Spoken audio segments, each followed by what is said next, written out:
A paz do Senhor, meu irmão. Se você está assistindo esse vídeo é porque provavelmente a dissincronia entre o áudio e o vídeo do primeiro vídeo da nossa lição de número 5, cujo tema é necessário nascer de novo, te incomodou. Eu, em virtude desse pequeno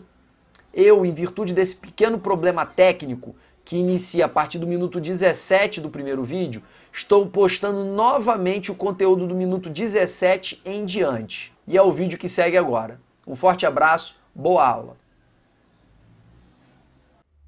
Em João 8, está escrito que muitos dos judeus creram nele. E Jesus, ao se relacionar com esses judeus, ele, ao invés de abraçá-los, levá-los para um grupo de consolidação, uma turma de novos convertidos para batismo e depois introduzi-los nos departamentos da igreja, o que Jesus faz? Jesus olha para eles e diz: se vocês permanecerem nas minhas palavras, verdadeiramente sereis meus discípulos. E aí sim, vocês vão conhecer a verdade e a verdade vos libertará. E aqueles homens que creram em Jesus, mas com essa fé superficial, essa fé que não aguenta o confronto, que não aguenta a dúvida, que não aguenta o desafio, esses homens chegam para Jesus e dizem: mas quem disse que nós somos escravos de alguém? Nós temos por pai Abraão, nós somos livres, nós não somos escravos de ninguém. Aí Jesus fala: todo aquele que pratica o pecado se torna escravo do pecado, porque você se torna servo daquele a quem você se propõe a servir. E aí começa um confronto que vai terminar Jesus chamando eles filhos do diabo, eles querendo pegar em pedras para matar Jesus. As mesmas pessoas que creram em Jesus. Então você nota por aí que Jesus não fazia questão nenhuma de ter fã. Jesus fazia questão de ter seguidores. E ele dizia para os seus seguidores: aquele que quiser vir após mim, negue-se a si mesmo, tome sobre si a sua cruz e siga-me. E dizia para eles também: tomai sobre vós o meu jugo e aprendei de mim que sou manso e humilde de coração. Tome sobre vocês o meu jugo. O meu jugo é suave, o meu fardo é leve, mas eu tenho um juguinho para vocês. Não pense que vocês vão ficar sem jugo nenhum, não. E por que é tão importante ter essa fé de todo o coração e é tão desinteressante para Jesus manter por perto fãs que têm uma fé superficial? Porque a fé completa, ela te mantém em Jesus independentemente das circunstâncias e ela te torna disponível para morrer. E aqui eu começo a entrar já na teologia da regeneração. Para você nascer de novo, primeiro você precisa morrer. Primeiro você precisa dizer como Paulo: vivo não mais eu, mas Cristo vive em mim. Enquanto você não toma a decisão de morrer completamente, você não pode ser regenerado pelo Espírito. Por quê? Porque a sua carne, a sua natureza caída, ela é incompatível com a natureza de Deus. Como eu disse em João 6, Jesus disse: a carne para nada presta. Paulo em Romanos 7 diz que em mim não habita bem algum. Isto é, na minha carne, no meu corpo. A nossa natureza caída, ela não pode ser domesticada. É igual alguém dizer: se você alimentar bem esse leão aqui, dando carne para ele todo dia, ele nunca vai te atacar, você vai poder criar ele no seu quintal. Não, não caia nessa. Esse leão um dia vai acordar mal-humorado e vai te engolir, porque ele é indomesticável. A sua natureza caída está em rebelião contra Deus. Eu fiz um vídeo de 40 minutos dando quase todos os fundamentos bíblicos para essa teologia, que é a nossa lição de número 2. Se você quiser se aprofundar nela, vai lá e assiste o nosso vídeo, lição 2, que fala sobre o pecado original. Por isso Jesus fazia questão de repelir os fãs, porque Jesus sabia que o fã não estava disposto a levar o evangelho às suas últimas consequências. E ao não levar o evangelho às últimas consequências, eles não morreriam para a sua própria natureza. Morrer para a sua própria natureza não é só deixar de adulterar, não é só deixar de beber, não é só deixar de ir para baile, não é só deixar de fazer esses pecados mais taxados, esses pecados mais públicos. Você não pode achar que morrer para si mesmo é só isso. Na verdade, essa é uma pequena fração da morte que a Bíblia nos propõe. Para morrer para si mesmo, você precisa morrer completamente. Você precisa morrer para as tuas vontades, para os teus sonhos, para a tua profissão, para a tua família, para o teu dinheiro, para a tua casa, para os teus bens. Você precisa abrir mão de tudo, ao ponto que, se lhe for requisitado qualquer uma dessas coisas, você está disposto a entregar por causa de Deus. É por isso que Jesus diz, aquele que ama pai, mãe, filho, filha, irmão, irmã mais do que a mim, não é digno de mim. Um homem queria seguir a Jesus e perguntou, mestre, deixa eu só enterrar meu pai. Jesus disse para ele, deixa os mortos enterrar os mortos. O outro disse, mestre, eu quero segui-lo, deixa eu só despedir da minha família. Jesus diz, aquele que bota a mão no arado e olha para trás não é digno de mim. Então você nota que Jesus ele quer exclusividade, ele não quer nos dividir com ninguém. Se ele permite que a gente permaneça com a nossa família, se ele permite que a gente permaneça com os nossos bens, se ele permite que nós permaneçamos com os nossos empregos, ele permite que a gente esteja em todas essas relações com uma condição, para a glória dele. E sempre tendo tudo isso em disponibilidade, para caso eu ter que abrir mão. Sobre essa necessidade de morrer completamente e não apenas morrer em alguns aspectos da vida, nós observamos o livro de Romanos no capítulo 6, versículo 4 a 8, onde está escrito: de sorte que fomos sepultados com ele pelo batismo na morte, para que como Cristo ressuscitou dos mortos pela glória do Pai, assim andemos nós também em novidade de vida. Porque se fomos plantados juntamente com ele na semelhança da sua morte, também o seremos na da sua ressurreição, sabendo isto, que o nosso velho homem foi com ele crucificado, para que o corpo do pecado seja desfeito, a fim de que não sirvamos mais ao pecado, porque aquele que está morto está justificado do pecado. Ora, se já morremos com Cristo, cremos que também com ele viveremos. Essa morte que Paulo está se referindo nesse texto, ela tanto é uma morte que marcada por um compromisso existencial de mudar de vida completamente, abrindo mão de tudo. Paulo vai chamar isso de morte em Romanos 6, mas em Romanos 10 ele vai chamar isso de confessar Jesus como Curios, ou confessar Jesus como dono, ou confessar Jesus como Senhor. Aquele que confessar Jesus como Senhor será salvo. Então, morrer para si mesmo é dizer, eu não vivo mais para mim, agora eu tenho um dono, eu vivo para esse dono. E todos os aspectos da minha vida, inclusive meus sentimentos, meus desejos, meus prazeres, eles precisam convergir exclusivamente para a vontade daquele que me comprou com o seu sangue. Só que essa morte, ela não acontece somente no primeiro momento da nossa vida. Essa morte, ela se propaga durante a nossa caminhada. É como Paulo diz lá em Efésios capítulo 4 e Colossenses capítulo 3.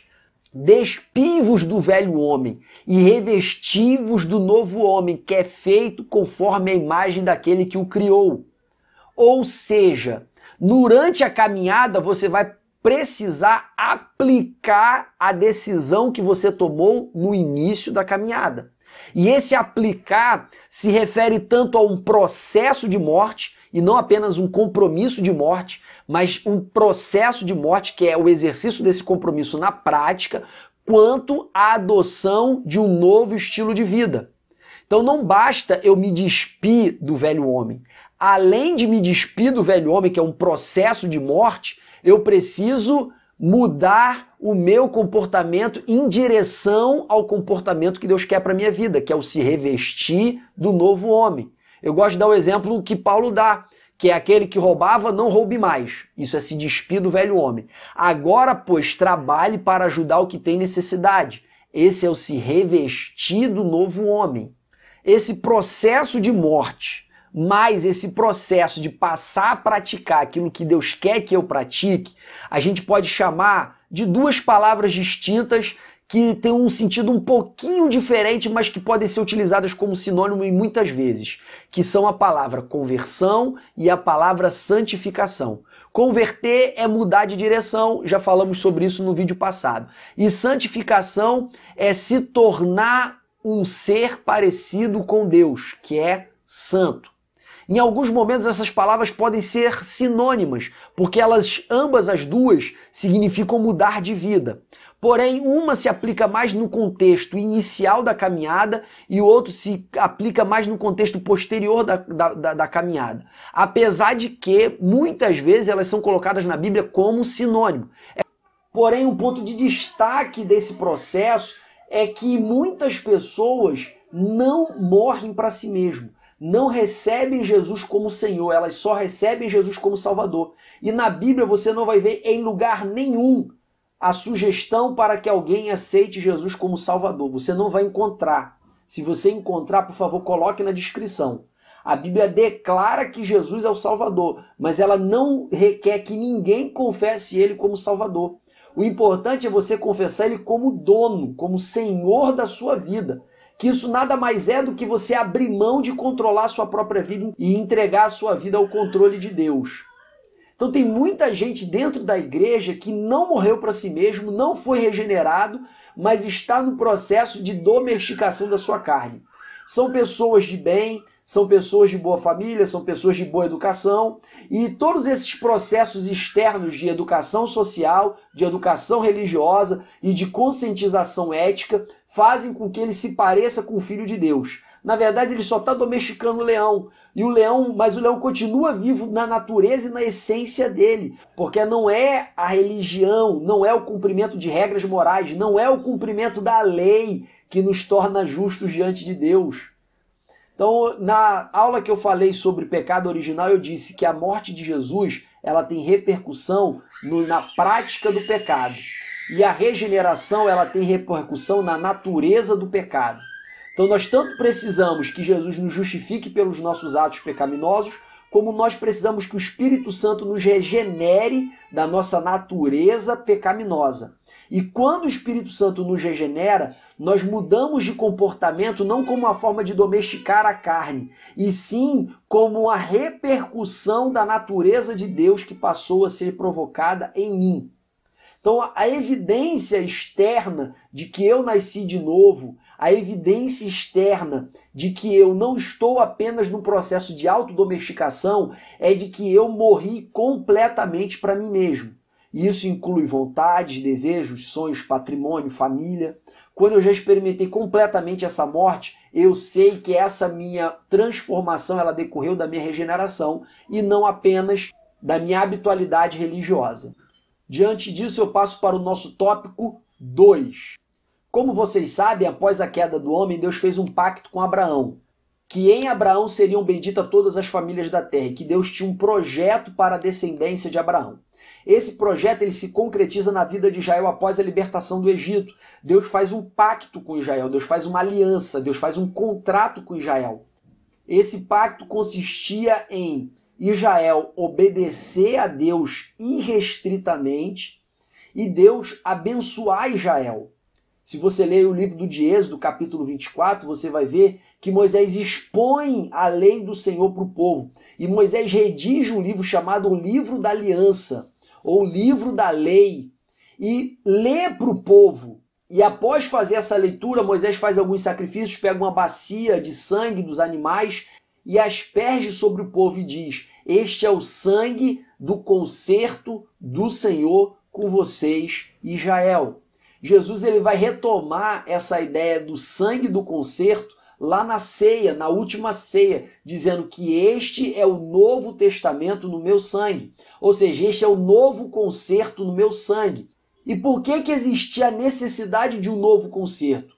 Existia a necessidade de um novo concerto porque o primeiro concerto não foi cumprido. O primeiro concerto não foi realizado. O primeiro concerto foi abandonado pelo povo. O povo se desviou tão completamente de Deus que o concerto de Deus com o povo já não era mais válido.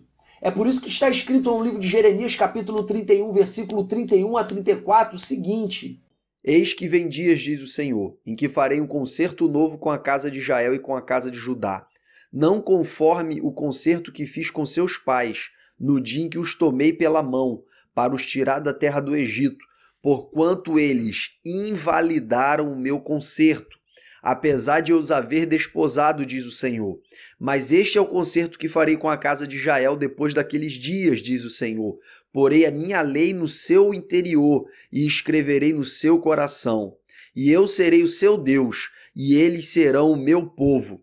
E não ensinará alguém mais ao seu próximo, nem alguém a seu irmão, dizendo: conhecei ao Senhor, porque todos me conhecerão, desde o menor deles até o maior, diz o Senhor. Porque perdoarei a sua maldade e nunca mais me lembrarei dos seus pecados.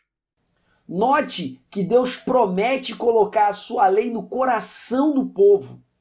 Essa promessa, meus irmãos, ela é uma das principais promessas que fundamentam a teologia da graça no Novo Testamento. Porque Deus está explicitamente dizendo que o homem é incapaz de cumprir uma aliança baseada na obediência da lei. E como essa velha aliança ela é impossível de ser cumprida, Deus estabeleceu uma nova aliança. E nessa nova aliança, ele perdoa os pecados do seu povo incondicionalmente e coloca a sua lei diretamente no coração do seu povo. Está escrito também no livro de Deuteronômio, capítulo 30, versículo 6, que quando o povo se arrepender, quando o povo se converter ao Senhor, Deus vai operar no coração do povo uma circuncisão de coração. Quer dizer, Deus vai mudar a natureza interna do homem para que ele seja capaz de seguir a sua jornada ao lado de Deus. Essa circuncisão do coração, essa implantação da lei do Senhor no coração, essa promessa é reforçada por Deus através do livro de Ezequiel, capítulo 36, versículo 25 a 27, onde está escrito: Então espalharei água pura sobre vós, e ficareis purificados de todas as vossas imundícias, e de todos os vossos ídolos vos purificarei. E vos darei um coração novo, e porei dentro de vós um espírito novo, e tirarei o coração de pedra da vossa carne, e vos darei um coração de carne. E porei dentro de vós o meu espírito, e farei que andeis nos meus estatutos, e guardeis os meus juízos, e os observeis. Note que Deus promete dar um coração novo, um espírito novo. Deus promete colocar no povo o seu espírito. E Deus renova essa promessa em Ezequiel capítulo 37, versículo 14, dizendo: E porei em vós o meu espírito. Colocar o espírito no coração do homem era uma revelação completamente inovadora, porque poucas pessoas recebiam o espírito no Antigo Testamento. Apenas os reis, através da unção real, os sacerdotes, através da unção sacerdotal, e os profetas.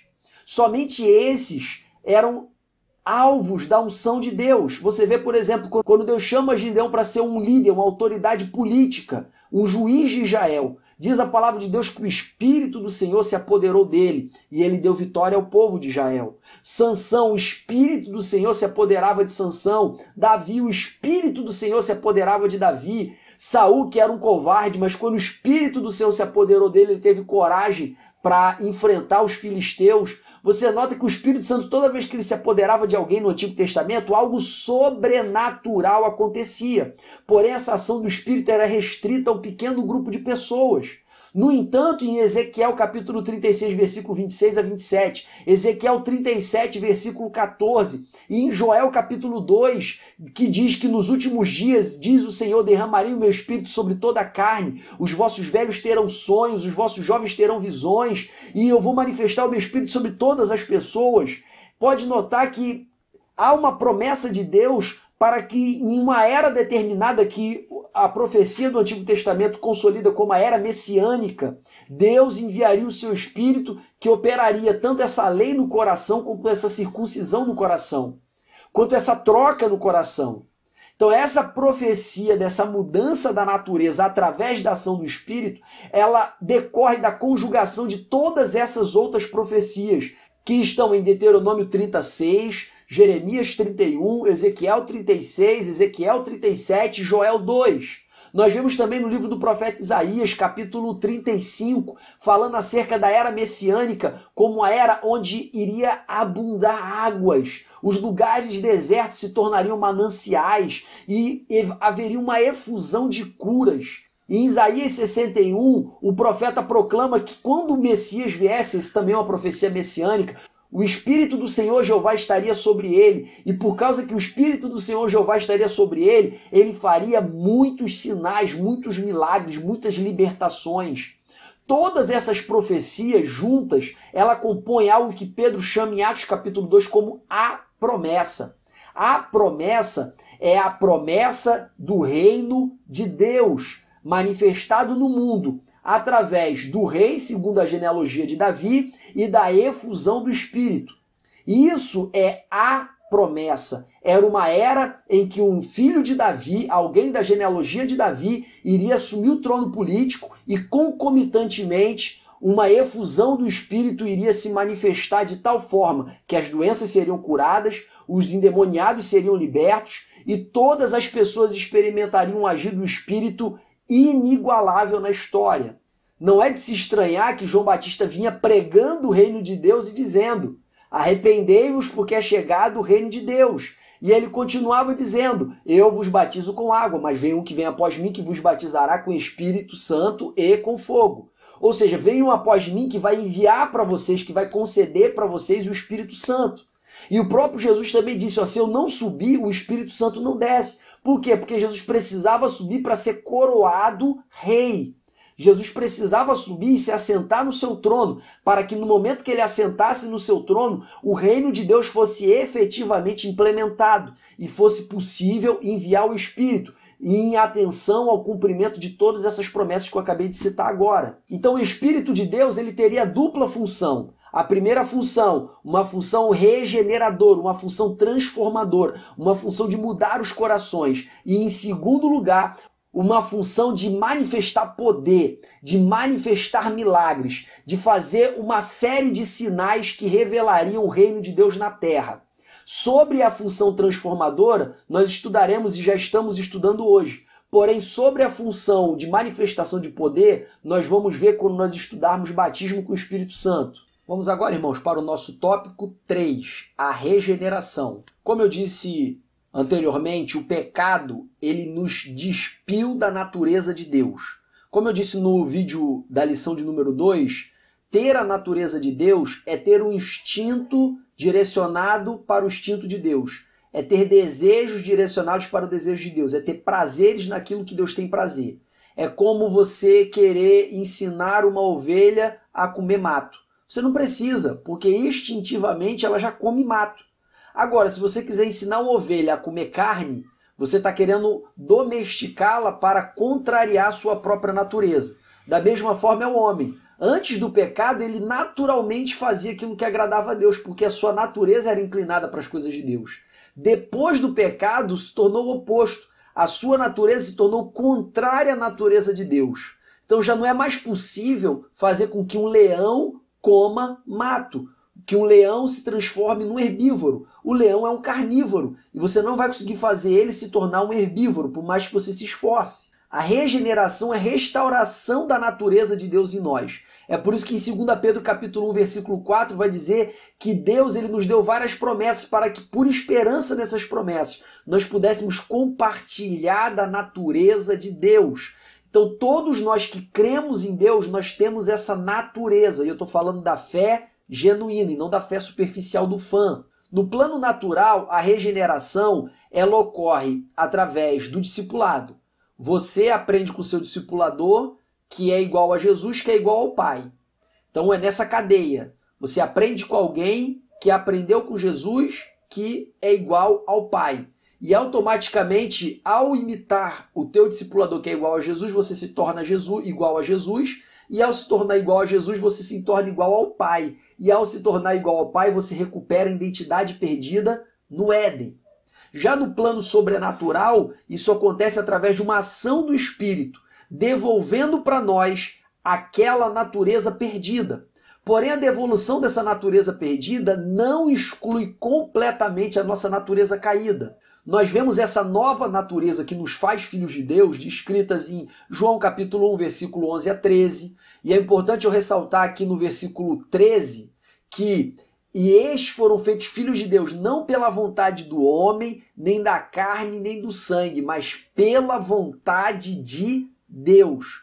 Ou seja, a regeneração, o se tornar filho de Deus, não é um processo natural, é um processo sobrenatural que vem pela vontade de Deus. João 3, versículo 3 e versículo 5 fala do novo nascimento. Nós vemos também em 2 Coríntios capítulo 5, versículo 17, aquele que está em Cristo, nova criatura é, as coisas velhas já passaram, e eis que tudo se fez novo. Nós vemos também essa obra da regeneração, do novo nascimento, do ser nova criatura, descrita em Tito capítulo 3, versículo 5, onde está escrito: não pelas obras de justiça que houvéssemos feito, mas segundo a sua misericórdia, nos salvou pela lavagem da regeneração e da renovação do Espírito Santo. Note que em todos esses versículos algo está em comum, independentemente da expressão que é utilizada, seja novo nascimento, seja filho de Deus, seja regeneração, não importa a expressão utilizada, todas elas estão falando da mesma coisa, que o homem recebeu uma nova natureza. A Bíblia atribui essa nova natureza à ação do Espírito, conforme as profecias do Antigo Testamento. Mas existem textos como 1 Pedro capítulo 1, versículo 17, que vincula essa regeneração à ressurreição de Cristo.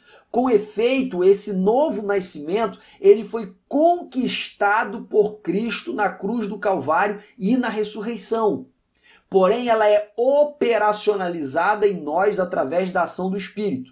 Então, Cristo conquistou o novo nascimento para nós e o Espírito operou o novo nascimento em nós. É por isso que você vai encontrar alguns versículos falando dessa nova natureza, associando ela à ressurreição de Cristo. E esse novo nascimento, ele ocorre tanto pela palavra quanto pelo Espírito. Quando eu digo que ele ocorre pela palavra, lá em João capítulo 3, versículo 5, diz: aquele que não nascer da água e do Espírito não pode entrar no reino de Deus. O que é nascer da água? Para você entender o que significa nascer na água, você primeiro tem que investigar no próprio livro de João. Lá em João capítulo 15, versículo 3, está escrito assim: vós já estáis limpos pela palavra que eu vos tenho dito. Quer dizer, ali João deixa muito clara essa correlação entre a água e a palavra. Paulo faz a mesma coisa em Efésios capítulo 5, versículo 25 e 26, onde ele diz: vós maridos, amai as vossas esposas como Cristo também amou a sua igreja e se entregou por ela, para santificar, lavando-a pela palavra da verdade. Paulo também faz essa equiparação entre a água e a palavra. Então, nascer da água é nascer da palavra. Essa ideia de nascer da água como nascer da palavra, ela também é corroborada por outros dois textos que se encontram no livro de Tiago, capítulo 1, versículo 18, e 1 Pedro, capítulo 1, versículo 23, aonde está escrito: segundo a sua vontade, ele nos gerou pela palavra da verdade, para que fôssemos como primícia das suas criaturas. Sendo de novo gerados, não de semente corruptível, mas da incorruptível, pela palavra de Deus, viva e que permanece para sempre. Já essa ideia de novo nascimento pelo Espírito, ela é desenvolvida por Paulo no seu livro de Romanos, no capítulo 8, versículo 11 a 16, aonde está escrito: e se o Espírito daquele que dos mortos ressuscitou a Jesus habita em vós, aquele que dos mortos ressuscitou a Cristo também vivificará o vosso corpo mortal pelo seu Espírito que em vós habita. De maneira que, irmãos, somos devedores não à carne para viver segundo a carne, porque se vivermos segundo a carne, morrereis. Mas se pelo Espírito mortificardes as obras do corpo, vivereis. Porque todos os que são guiados pelo Espírito de Deus, esses são filhos de Deus. Porque não recebestes o espírito de escravidão, para que outra vez estardes em temor, mas recebestes o espírito de adoção de filhos, pelo qual clamamos: Abba, Pai. O mesmo Espírito testifica com o nosso espírito que somos filhos de Deus. Note, porém, que essa nova natureza do Espírito, ela não exclui a nossa nova natureza por enquanto. Ainda enquanto nós estivermos neste mundo, enquanto não se manifestar o dia da redenção, o dia em que aquilo que é corruptível se revestirá de incorruptibilidade, nós teremos que conviver com o conflito entre a nossa carne e o Espírito de Deus, tal qual descrita no livro de Gálatas, no capítulo 5. Porém, apesar de ainda estarmos sujeitos a essa natureza caída, que a todo momento tenta nos puxar para o pecado, nós não somos mais dominados pelo pecado. Uma vez que nós morremos para nós mesmos, nós também morremos para a lei. E ao morrer para a lei, nós já estamos libertos da condenação da lei. Por isso que Paulo fala lá em Romanos capítulo 6, versículo 14, mas vós já não sois mais escravos do pecado, porque vocês já não estão mais debaixo da lei, sim debaixo da graça. Esse efeito da lei de manifestar o pecado e fazer com que ele se exacerbe e me escravize muito mais é rompido no momento que eu morro para mim mesmo. E Paulo também fala lá no livro de Romanos, no capítulo 8, versículo 2, que a lei do Espírito de vida me livrou da lei do pecado e da morte. A ação do Espírito em mim, ela fez com que eu me tornasse verdadeiramente livre para escolher entre pecar e não pecar. Eu só sou escravo do pecado enquanto eu não tenho a minha vida governada pelo Espírito. Enquanto eu estou no caminho da lei, enquanto eu estou no caminho do esforço, enquanto eu estou no caminho da autodisciplina e do autoaperfeiçoamento, eu ainda terei que conviver com vícios insuperáveis. Mas quando eu morro completamente para mim mesmo, isso inclui a desistência de vencer pelo meu esforço, eu acesso uma bênção espiritual tremenda, que é o viver pelo Espírito. E a lei do Espírito de vida anula a lei do pecado e da morte que opera nos meus membros.